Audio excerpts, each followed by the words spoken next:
Assalamualaikum warahmatullahi wabarakatuh. Sahabat Embun Tauhid, pernahkah kita bertanya, mengapa hidup ini terkadang terasa berat? Mengapa ujian datang silih berganti?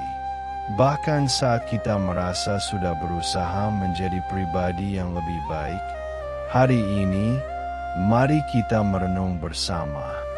Bisa jadi, ujian-ujian itu bukan bentuk hukuman, tapi justru sebuah panggilan, sebuah petunjuk dari Allah, agar kita menoleh ke dalam, membersihkan luka-luka batin yang tersembunyi, dan memurnikan energi jiwa yang mulai buram.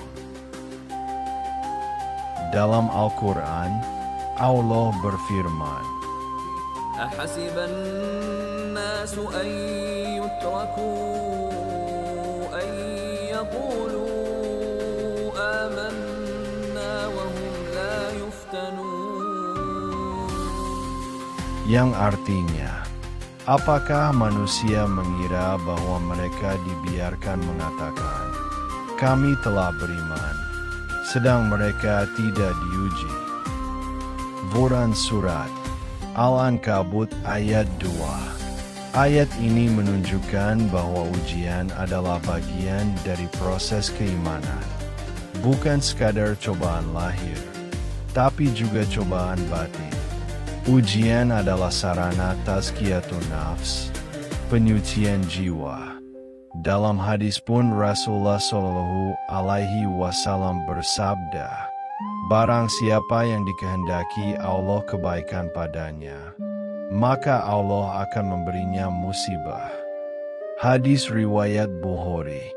Artinya, ujian adalah bentuk kasih sayang Allah. Ia tidak menghancurkan, tapi membentuk.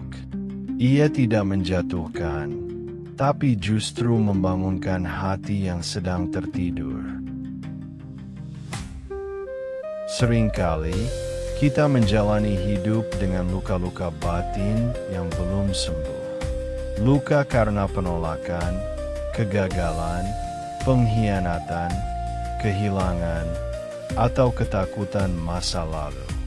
Semua itu menjadi energi batin yang tidak terlihat tapi terasa.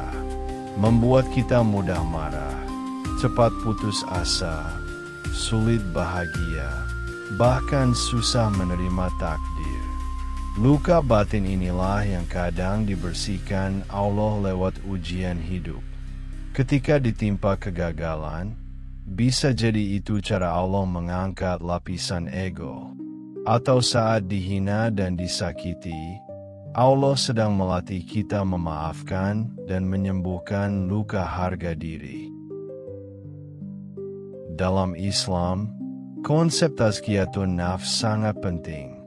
Ia berarti pembersihan jiwa dari kotoran batiniah, seperti iri, dengki, dendam, sombong, trauma, dan kesedihan berlebihan.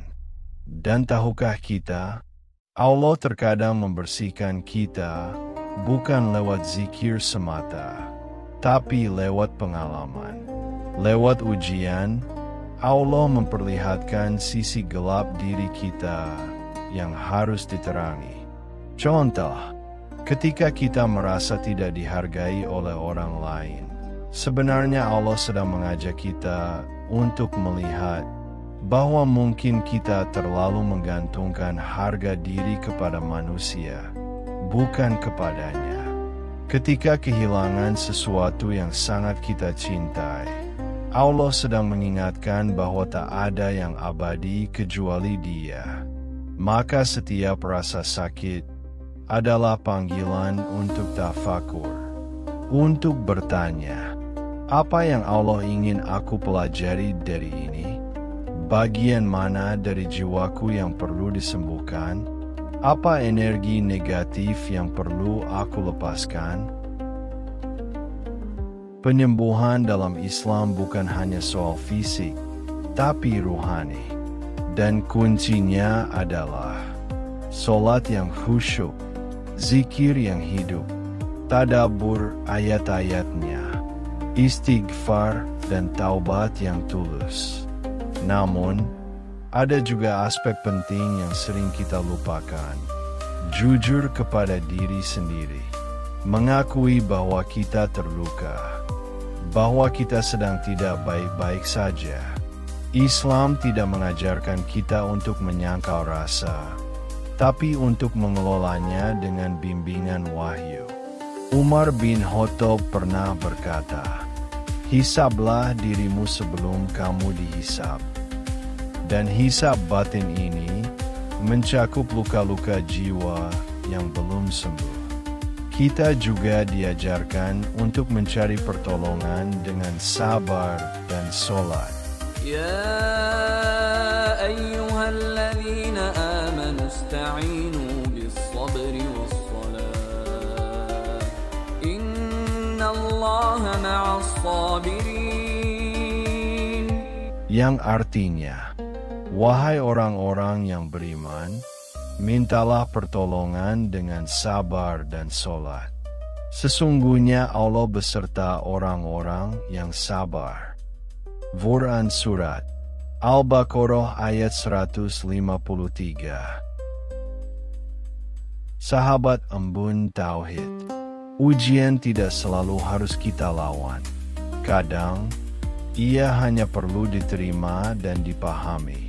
Ketika kita bisa melihat bahwa ujian hidup adalah petunjuk, bukan kutukan, maka kita akan mulai sembuh.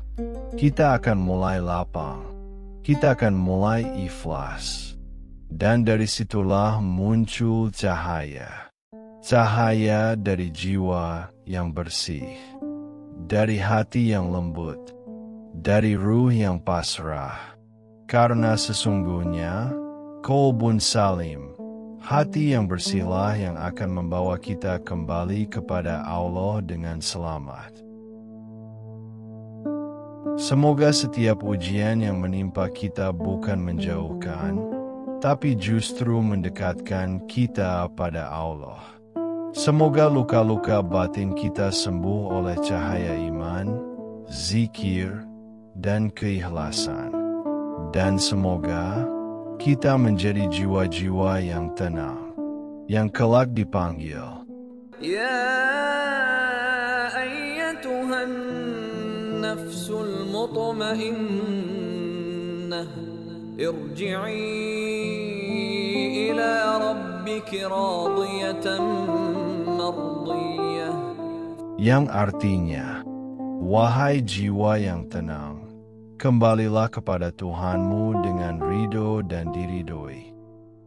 Quran Surat Al-Fajr 27-28. Kalau Anda menyukai konten video seperti ini, mohon subscribe channel ini dan tekan lonceng notifikasinya, agar Anda mendapat informasi ketika ada video baru dari channel Embun Tauhid.